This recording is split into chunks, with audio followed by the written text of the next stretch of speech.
श्री कृष्ण ने अर्जुन को 5000 साल पूर्व जो गीता के उपदेश दिए थे, उनका पालन करके आज तक इतने ही प्रसिद्ध व्यक्तियों ने अपने जीवन को सार्थक, सफल बनाया है। गीता उपदेश मानव जाति के लिए सूर्य के समान है, जो अज्ञान रूपी अंधकार से मुक्ति दिलाता है। मानव जाति के लिए गीता के उपदेशों की उपयोगिता और सार्थकता सदा बनी रहेगी। अगर आपको ये उपदेश अच्छा लगे, वीडियो को लाइक और चैनल को सब्सक्राइब जरूर करना। पहला उपदेश, विश्वास की ताकत। तुम अपने विश्वासों की उपज हो। तुम जिस चीज में विश्वास करते हो, तुम वही बन जाते हो। जो स्वयं पर विश्वास करते हुए लक्ष्य की ओर बढ़ते रहते हैं, उन्हें सफलता जरूर मिलती है। अगर व्यक्ति अपने लक्ष्य के लिए कर्म में पूरे मन से लग जाता है और उसे कर्म करने से खुशी मिलती है, तो सफलता उससे दूर नहीं। दूसरा, मृत्यु से भय व्यर्थ है। हर व्यक्ति के मन में मृत्यु का भय होता है। इस संसार का जब से निर्माण हुआ है, तब से जन्म मृत्यु का चक्र चलता आ रहा है। यह प्रकृति का नियम है। इस सत्य को स्वीकार करके भय मुक्त होकर आज में जीना चाहिए। किसी को भी आने वाले पल के बारे में कुछ नहीं पता होता, लेकिन इस संशय में भयभीत रहने से जीवन नहीं जिया जा सकता। तीसरा, कर्म सबसे ऊपर आता है। श्री कृष्ण अर्जुन से कहते हैं कि व्यक्ति कर्म करने के लिए ही पैदा हुआ है और बिना कर्म किए कोई रह नहीं सकता। फल की चिंता करना व्यर्थ है, क्योंकि इससे मनुष्य का मन काम से भटकने लगता है। इसी कर्म से सफलता नहीं मिलती तो क्या हुआ? असफलता भी ज्ञान के द्वार खोलती है। अगर बिना फल की चिंता किए कर्म करते रहोगे, तो सफलता और मन की शांति जीवन भर तुम्हारा साथ नहीं छोड़ेगी। जो कर्मफल से विरक्त होकर कर्म करता जाता है, उसका आध्यात्मिक ज्ञान बढ़ता जाता है। चौथा, हमेशा स्वार्थी होना गलत है। जो व्यक्ति हमेशा स्वार्थ प्रेरित होकर फल की चिंता करते हुए कर्म करते हैं और सिर्फ फल ही उन्हें कर्म करने को प्रेरित करता है, ऐसे लोग दुखी और बेचैन रहते हैं, क्योंकि उनका दिमाग हमेशा इसी उलझन में फंसा रहता है कि उन्हें क्या फल मिलेगा। स्वार्थी व्यक्ति सुखी नहीं रह पाता और ऐसे व्यक्ति से कोई भी संबंध नहीं बनाना चाहता। इसलिए स्वार्थ से ऊपर उठें और दूसरों का हित भी सोचें। पांचवा, क्रोध से सबका नुकसान होता है। क्रोध या गुस्सा करना व्यक्ति के दिमाग में उथल पुथल पैदा कर देता है। आवेश में विवेकहीन होकर कई बार व्यक्ति अपना ही नुकसान कर बैठता है या फिर अपनी ही मानसिक शांति को भंग करके खुद को कष्ट देता है। क्रोध की अग्नि में बुद्धि और तर्क नष्ट हो जाते हैं और व्यक्ति बिना विचार किए बस अपने अहम की तुष्टि करने वाले काम करता है। गुस्सा व्यक्ति की विचार शक्ति को पंगु बना देता है और भ्रम पैदा करता है। छठा, मन पर कंट्रोल जरूरी क्यों है? मन का स्वभाव है कि ये आसानी से भटक जाता है। अगर जीवन को सफलता की दिशा में ले जाना है, तो मन को काबू करना बहुत जरूरी है। श्री कृष्ण कहते हैं कि बार बार प्रयास करने से धीरे धीरे चंचल मन को वश में किया जा सकता है।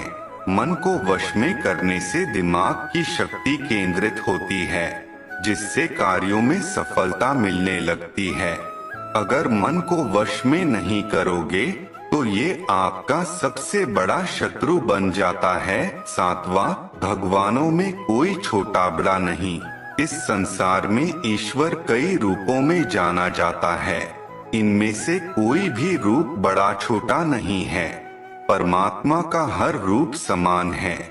जैसे हर नदी अंत में सागर में जाकर मिलती है, वैसे ही हर धर्म, मत और संप्रदाय की धाराएं परमात्मा रूपी समुद्र में समा जाती हैं।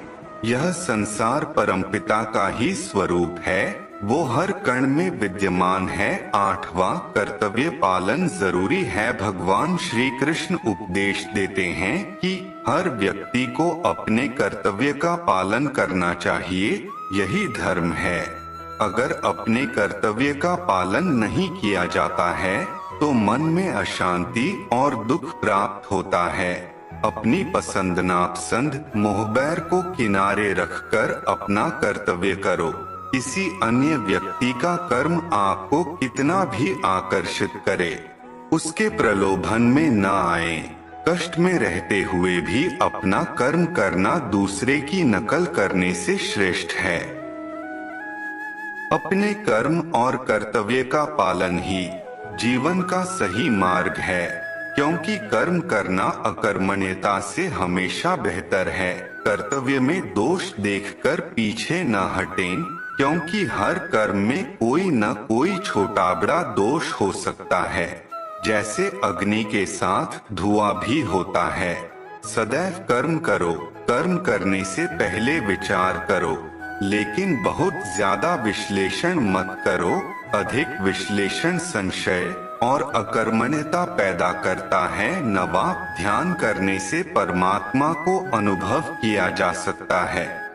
श्री कृष्ण कहते हैं कि शारीरिक कर्म से ज्ञान का मार्ग उच्च है और ज्ञान मार्ग से भी ऊपर ज्ञान मार्ग है। ध्यान मार्ग पर बढ़ने से ईश्वर को अनुभव किया जा सकता है। जो व्यक्ति मन और इंद्रियों को शांत करके पूर्ण विश्वास से अपना ध्यान भगवान में लगाता है, उसे ईश्वर का ज्ञान और अस्तित्व अवश्य अनुभव होता है। जो हर जगह है, हर जीव मनुष्य में ईश्वर को देखता है, सबके हित में लगा रहता है, उस पर परमपिता अवश्य कृपा करते हैं। ज्ञान मार्ग हो या भक्ति मार्ग, समर्पण प्रेम विश्वास ही आपको ईश्वर के प्रकाश की ओर ले जाता है। भगवान की पूजा बहुत से लोग करते हैं, लेकिन उनको शांति क्यों नहीं मिलती? क्योंकि भगवान आपके मन में निवास करता है, उसे पता है कि आपका भाव क्या है। 10वां अधिक शक करने वाला कभी खुश नहीं रह सकता। श्री कृष्ण गीता में कहते हैं कि संशय शक करने वाले का विनाश हो जाता है, इसलिए संदेह करने से बचें। अधिक संदेह करने से मन की शांति भंग हो जाती और व्यक्ति भ्रमित होकर अपने संबंधों को नष्ट कर डालता है। जिसे शक करने की आदत पड़ जाती है, उसे इस लोक या परलोक में भी शांति नहीं मिलती। सत्य की खोज ठीक है, लेकिन बिना सच जाने कल्पनावश होकर संदेह करने का अंत दुख क्लेश पश्चाताप के रूप में होता है। अति करने से बचें। यहाँ अति का मतलब ज्यादा होता है। जीवन में संतुलन बहुत जरूरी है। किसी भी चीज की अति करना अच्छा नहीं है। जैसे सुख आने पर प्रमाद करना और दुख आने पर निराशा में डूबे रहना, दोनों ही गलत है। असंतुलन जीवन की गति और दिशा को बाधित करता है, जिससे अनावश्यक कष्ट और दुखों का जन्म होता है। जिसके मन, विचार और कर्म में संतुलन है, उसे ज्ञान मिल जाता है और ज्ञान से ही सदा के लिए शांति, संतुष्टि मिलती है। 12वां सही कर्म से ज्ञान और मुक्ति संभव है। गीता के उपदेशों में कर्मयोग का सिद्धांत कहता है कि संसार से विरक्त होना ही मुक्ति का उपाय नहीं है। संसार में रहकर एक गृहस्थ अपने कर्मों का पालन करते हुए कर्मफल से विरक्त होकर मुक्ति प्राप्त कर सकता है। सही विचार और उचित कर्म भी आसक्ति को खत्म करने में सक्षम है। अच्छे कर्म कभी व्यर्थ नहीं जाते, चाहे ये दुनिया हो या परलोक। 13वां ज्ञान और कर्म एक हैं। एक अज्ञानी कर्म और ज्ञान को अलग अलग समझता है, लेकिन एक ज्ञानी जानता है कि दोनों एक ही हैं। लोग ज्ञान की बातें तो करते हैं, लेकिन उसका पालन नहीं करते। बिना पालन किए ज्ञान कोरा रह जाता है, ज्ञान का अनुभव नहीं होता। गीता कहती है कि ज्ञान पढ़ने की नहीं बल्कि अनुभव करने की वस्तु है, और अनुभव बिना कर्म किए नहीं मिलता। 14वां, इच्छा दुखों का मूल है। इस संसार में जितनी भी चीजें सांसारिक सुख की श्रेणी में आती हैं, उनकी एक शुरुआत और अंत जरूर होता है। इन सांसारिक सुखों का अंत दुख, कष्ट और दुर्गति के रूप में होता है। इच्छाओं का अंत नहीं है। एक पूरी होती है तो दूसरी नई इच्छा आ जाती है। हर इच्छा से प्रेरित होकर कर्म करना गलत है, क्योंकि ऐसे तो अनुचित कार्य भी होंगे। इच्छाओं से विचलित न हो, उन्हें एक विरक्त दर्शक बनकर देखो और वे चली जाएंगी।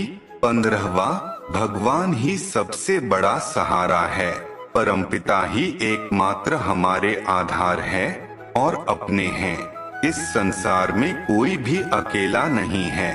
ईश्वर में विश्वास रखते हुए जो मनुष्य कर्मपथ पर बढ़ता जाता है, वो सदा शांति, सुख और मुक्ति पाता है। भूत और भविष्य की चिंता करना व्यर्थ है। वर्तमान ही सत्य है। जो भी पूर्ण समर्पण से ईश्वर की शरण